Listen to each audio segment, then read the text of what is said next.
Hello and welcome to episode 6 of Keeping Up with the Kerslake. I'm here today with a special guest, a very special guest. It's the first episode of Keeping Up with the Kerslakes. I'm here with my sister, Laura Bannister. She's not a Kerslake anymore, but this is also now the founder of what is LKB Fitness. She'll tell us all about it and the backstory of her career and where it's come from. But sister, how are you? I'm good. Oh, good. I'm nervous about sitting in a room talking to my brother, which is really odd. Your first live podcast, isn't it? It is. I've done a couple of podcasts, but literally only on my laptop. So to come into a room, and this is very grand, and sit here with all this equipment around me, it's like, wow, this is different. What could go wrong? Yeah. Laura, tell us all about LKB Fitness then. Let's go straight into what LKB Fitness is all about. So LKB Fitness, so I'm a personal trainer, and then so I started that about 6 years ago from having children. Always wanted to do a bit of fitness on the side of working in the corporate world. And LKB Fitness is now all solely online because of lockdown, basically. So during lockdown, we was obviously couldn't go to gyms. So I started doing some workouts online, and which took off on Instagram. And I was getting loads of people logging in for my workouts. I really enjoyed them. And to cut a long story short, I ended up turning that into an online fitness membership. So it's a membership full of mainly women, mums at home that just want to get moving their bodies at home and keeping on top of their health and fitness. Perfect. Because when you started off then, when I know through COVID, because I was on there, but you used to do a half-hour free episode, Yes. didn't you? And then it kind of converted over from that. Yeah, it did. I was going live at 8:30 in the morning, which I think was a bit of a hit of a time because some people were doing them really early, some of them were doing later, but I think because everyone was still working, but working from home, that 8:30 slot, well, we weren't travelling, were we, to work? All we had to do was get out of our bed and go roll downstairs, even in our pyjamas. But so 8:30 was just a great time for people to sort their kids, then log on with me, and we were doing 30-minute workouts every day. I was doing them 7 days a week to start with, and then I was knackered, so I took it down to 5, I think, and then I thought, I can't, as much as this is great and I'm helping so many people, I can't keep doing it for free. Like, it's actually absolutely draining me. So then I got some structure behind it and built my membership, and then it's just rolled on from there. Perfect. I think, and as well, you didn't mention there, but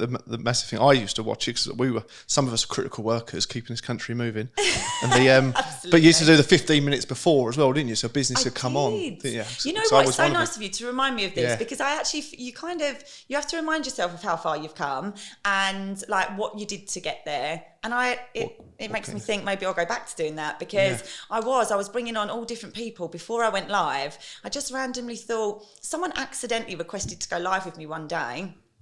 And so I brought her on, and it was a girl that had followed me for a bit, and she just ended up coming on live with me on camera on Instagram, as it goes, and she said, you're changing my life, like, you won't believe what you're doing for me. And I was like, I was so touched by it. I was like, that's amazing, thank you so much. And we had this little chat, and it was obviously live on Instagram, and then when we come off of it, I went into Mark and I said, I've just had the most unreal experience. Like, this girl just told, and I'd never done a live chat on anyone with Instagram. Yeah. And then I was like, you know what I might do? I might start bringing people on and chatting to them, like through lockdown.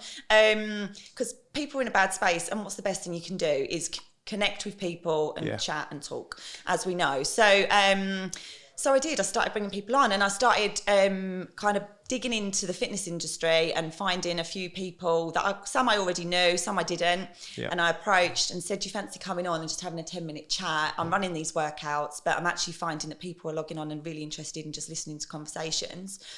So I had some like big names in the fitness industry, and I even had now I'm going to forget. So I've forgotten her name now. Yeah, one of the loose women. One of the loose women Yeah. came on and chatted with me, and it was just great. And it was such a good. You had a little mini podcast without knowing you had one. Yeah, and do you know what? Someone has said to me before, you could kick off your podcast with all those chats. Yeah, because they're all there and recorded. Yeah. Well, I think that's the one. You've got so many people obviously follow you and get involved with it. All those people have got a story, haven't they? There's so many people there. So many people, and I had people. I even brought my friends on. Yeah. Did you come on? I come on. I think you did come live on. in the van on the A12. Yes, I was talking to you. Yeah. So everyone from anywhere, because I just think it was good for people to connect on so many levels, in so many industries, in so many different circumstances, because we were thrown into something that we never knew what we were doing, or oh my goodness, we're actually almost locked in our houses. Yeah. So it was great. It was really great. I might start those again. Definitely. And as I just said to you before about the podcast on the way up on the train, but I think, you know, you do these things and you just keep on chucking little things out and then one thing takes and it's brilliant. It is. And the thing is, I've started my membership. I now own my own business, which I never thought I was going to do. Yeah. And it's very overwhelming at times, and you kind of, you chug along. But I do honestly think one of the main things is you've got to get out there and just talk to people. Yeah. So, you've inspired me even more today by me coming on here. That's what I'm here for. I say that to people as well. And you go out sometimes you come to this dude, come meet this person, meet that. And sometimes you're thinking, I really haven't got the energy for this. And you go on and just say hello to someone. And that's a lot of the time I've noticed that's all you need to do. Just acknowledge someone. And you don't have to go into everything. No. You just touch base with them. They follow you on LinkedIn after. You'll share your details. And suddenly, do you want to meet for a coffee later? And you think, I'm awake now. But just get there with your face, isn't it? But before that then, so before you was in the corporate world, wasn't you? Yes, for like 20 years, which just sounds crazy. So I left school, went into the corporate world, always wanted to go to London, earn my own money, and I did want to be like PA kind of role, and that's what I went into, and I did it for years. On the side of that, I was always quite active, always went to the gym before or after work or went running. Yeah. And then when I had children, I always thought, I don't want to be doing the city life all the time with kids. I want to be around for them. What can I do? So that's when I trained as a fitness instructor level 2. Then I had Leo and then did my personal training course. And then it went from there. And obviously it was always a side thing with my running clubs and that at home. And it was never online or anything, although I knew I wanted to look into that. And then it was lockdown that basically made me do it. Yeah. And then obviously it went well. And when did I give out? So just under 2 years of having my online fitness membership, I left the bank and resigned. That was a big deal for you, wasn't it, really? Yeah, it was. I really wanted to, but it was a big step. But it's thrown me into just this whole other world of responsibility now, because I just feel like we moved house this year, and it's just like, wow, when you run your own business, if you're not bloody working, then you're not going to earn. No, not all. Yeah.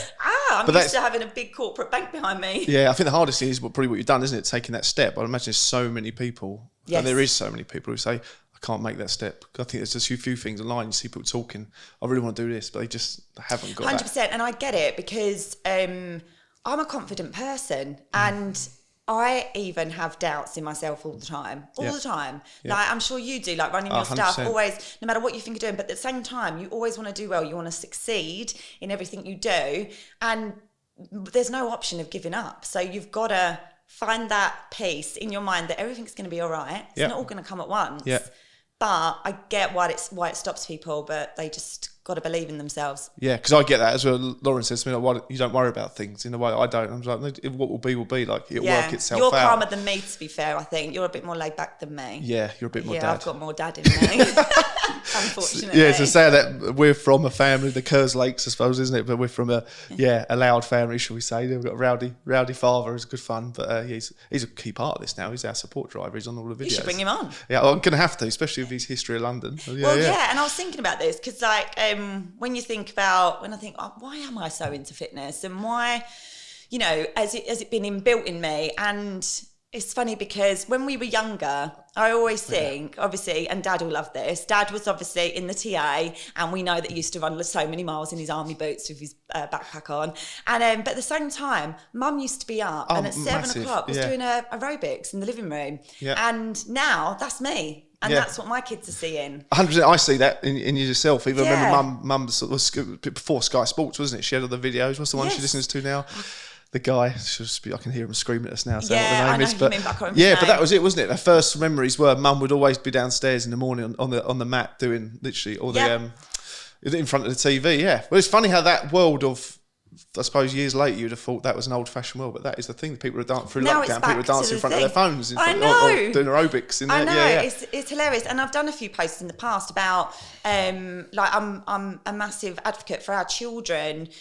What our children see 100%. Is their little eyes are watching us all the time, and when I take myself back to a kid, my little eyes were watching my mum and my dad getting out for runs or walks or doing their exercises. And now my kids are seeing that with me. Yep. And hopefully, I hope that's going to be inbuilt in them. Definitely, because I said they'd go back as well. I remember all the time Dad was work night shifts, been a London cab driver years, and then he'd be the rattle of his keys in the morning would set the dog off, and the dog would go off at 6 o'clock. Yeah. Dad would come in, pull me up in bed. He would literally just say, "You're missing the best part of the day. Come on, we're going out." And just that was his words, isn't it? You're missing the best part. Yeah, missing the day, best part of the day. Come on up, and you'd be like, "Dad, it's Sunday morning, school holidays, 6 o'clock, and then that's it. You're over the park running around." Yeah, exactly. Yeah, I think, and it definitely does. I think that takes you subconsciously as well, isn't it? You realise. So I do it now. Like, my alarm goes off. I get up early to stop avoiding the kids, waking them up really. But I love the mornings now. Oh my God! If I literally am awake later than 7, I almost feel like I've missed half the day. I just love the mornings. I am a morning person. Yeah. But it's funny on the other hand, isn't it? Because other people just think, God, that's awful. Why would you want to get up at that time? Yeah, but it's the best. And there's no denying it. The earlier you get up, the more productive your day is. Yeah. 100%. There's science behind it. Yeah, there is. amazing.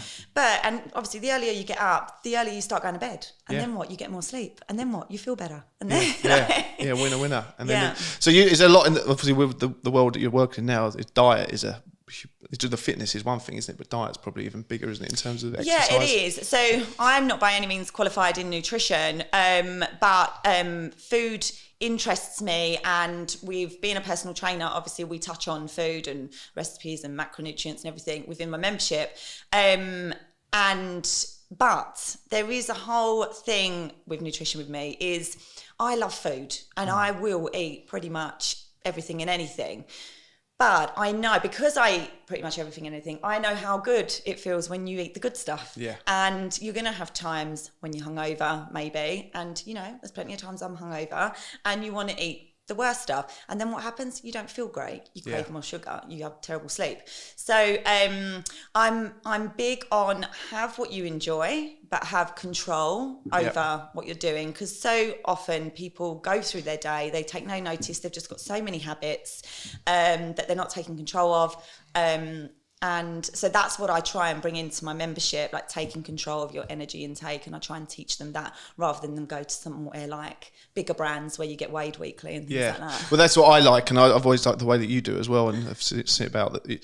You can eat hard, just train harder, sort of thing, isn't it? Yeah. And I do it. I think I know myself. I'm like, I've had a bad weekend actually. Then I better move my body more. Yeah. It's just one of them, and there's a calorie deficit, you call it, isn't it? I think. Absolutely. So I'm no scientist whatsoever, but well, understand. It makes it's an easy way of just realising I had bad dinner last night. I'll best train a bit harder today. It's the basics, and what's happened is in the fitness industry is companies have come along and created this whole brand and put people following their programs and that, which is great. But all at the end of the day, it's a product that people are buying into, but at the end of the day, they're just putting people in a calorie deficit. That's all they're doing. So us as trainers and a lot of online trainers right now are just trying to get people to skip past, all of that stuff that's confusing them. It's giving people a bad relationship with food, because people are, calling food sins, or when actually no, it's not. No food is a bad food. It's all there as energy, but we've just got to take control and know what our bodies need. And movement, that takes us to steps, right? Getting out and getting your steps in. 10k steps a day might not be achievable for everybody. Okay, start on 5,000 steps a day. And just bringing things like that into your lifestyle, that's a big thing in my membership. We have step challenges, as you know, and we've brought loads of people into those, which are great. The first one was a 10-day step challenge. I can't believe we did a 10-day one now, because now we're down to 3-day ones, because 10-day ones, everyone's killing themselves. It all gets a bit competitive, but the idea is just to get out and get your body moving. And I think the thing that people mistake with fitness is they think fitness is jumping around, doing burpees and going crazy and sweating every time you work out. But it's not. It's about finding something you enjoy and moving your body in the way that you enjoy, so then you're consistent with it. So I keep preaching about myself, actually. I just enjoy the gym for going on a treadmill. It was and it's boring. I was like, no, I'll just go on there and just log on, go on YouTube, watch a few videos and just keep moving for an hour. Yeah, absolutely. And I think that's the beauty of people getting a treadmill or whatever at home, if they can't get out, or if they're working. I've had a friend chatting to me on video, and she's just on her treadmill at home. She goes, I'm just getting my steps in because I've got a meeting there, but I'm just getting some in. And I'm like, it's great. That team environment, it brings those step challenges, doesn't it? You probably see it as a big team anyway, but you separate everyone into teams, didn't you? So you had 100 people, you'd separate obviously 10 10s. But because I think I was one of 2 men, wasn't I? Me and Mark, your husband, brother-in-law. We were on there, but it was so good because I remember literally thinking. I said to you, I was working at the time. I was like, haven't actually got. Where can I find time to get these steps in to keep up with these women who are literally just ploughing the streets for days and days? So I said that I was working in West London at the time, and I thought I would just go in the morning. So I got to work at like 4 a.m, just do a few hours, and it was walking around the rough parts of West London at 4 o'clock in the morning. I'd done that walk once, and I was literally, I was approached by multiple people for different reasons, and I thought, I'll do some steps in the evening, I think, or at lunchtime. But it certainly gets you thinking how you can fit it in, and it is making time for you. Yeah. And unfortunately, a lot of people don't put themselves first. A lot of women don't put themselves first. They put their children first, but actually, who are we without looking after ourselves? I heard one before, and it said, "Would you do anything?" You do anything? Oh, we're in the podcast here. You do anything for your kids, as in to make sure they're happy. And mine was just keep yourself healthy. Yeah, that's you can't do enough. So just exactly. It is about keeping on top of your own health, and then what you give out as a person, you're going to be a better person. So what's coming up in September then? Because you've got a challenge. Is it starting in September? Yeah. So obviously the summer holidays we're currently in at the moment, I feel like everyone's really like. I went for a walk the other day and no one's around. It was like ghost town. I was like, everyone's either on holiday or, their routines are all over the place. Children are at home. I did walk past a few houses, actually. I could hear a mum screaming at her kids. I thought, God, it's probably what I sound like in summer holidays as well. But so it's stressful. But anyway, so people don't focus as much on their health and fitness through the summer, I find. Yeah. I find it harder to focus with the children around. So September, children are back to school. People will be back into their normal routines. And I'm actually I'm holding a 3-day challenge. It's called Mindset and Movement. Because a lot of my stuff in the past has all been about the workouts, getting out, working out, and that can intimidate people sometimes. So when actually it's all well and good doing these challenges, but we want to stay consistent and we want to create a better lifestyle. So I thought I'm going to bring some mindset stuff into it as well. Yep. So I'm doing that in September, 7th of September that starts. So I'm excited about that. And then I've got a brand new course launching, which is going to be the Ultimate Health and Fitness Reset with LKB. So people that are, or women that are feeling really stuck in a rut, which I find a lot of people are right now, stuck in a rut, don't know where to start, no motivation, forever wearing black because they feel uncomfortable in their bodies, covering up their skin, that kind of stuff. I want to reach as many women that feel like that as possible and help them because there's so many things around it. It's not just the fitness side.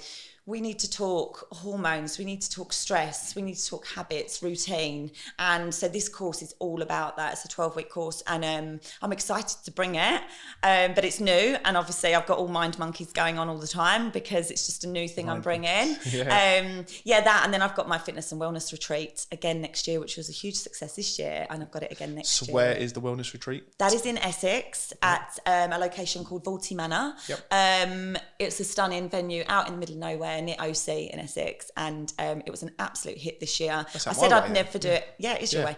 I said I'd never do it again because I literally was like so stressed sorting it out, but then everyone signed up for next year, and so that as well. So you say the stress of doing an event because you've not done one before. Yes. And then you book it all up, and that worry, isn't it, when you do it? But I think the only way you're ever going to know if that's going to be a success is just to get in there and deep end, isn't it? 100%. And you know what, Stephen? I lost money. I lost money doing it. I lost a lot of money doing it, but short term. Short term. And it's like Mark said to me, like, I've cried over it. I had sleepless nights, and then that was the outcome. But the outcome was, it was absolutely amazing, and I'm going to do it again. And Mark said, yeah, you've lost that amount of money, but that's an investment. You've invested in that time. You've now got all the videos, the testimonials of everyone there, so you can promote it, get your numbers that you want for next year, and then run with it. And hopefully it will just get bigger. I did love it. It was absolutely the main great. thing is to enjoy it whilst it's there, isn't it? Just take it all in and enjoy it. We had the golf days. I remember doing the first one up the road from us, and it was literally like 12 people there. And I was like, and I wanted 50 or 60. I was like, this is a bit different. But I thought, well, I've learned now. You just take it as a learning step, isn't it? And I don't think there's any way you can fail. You just carry on. You just got to carry on. You just like get back up again.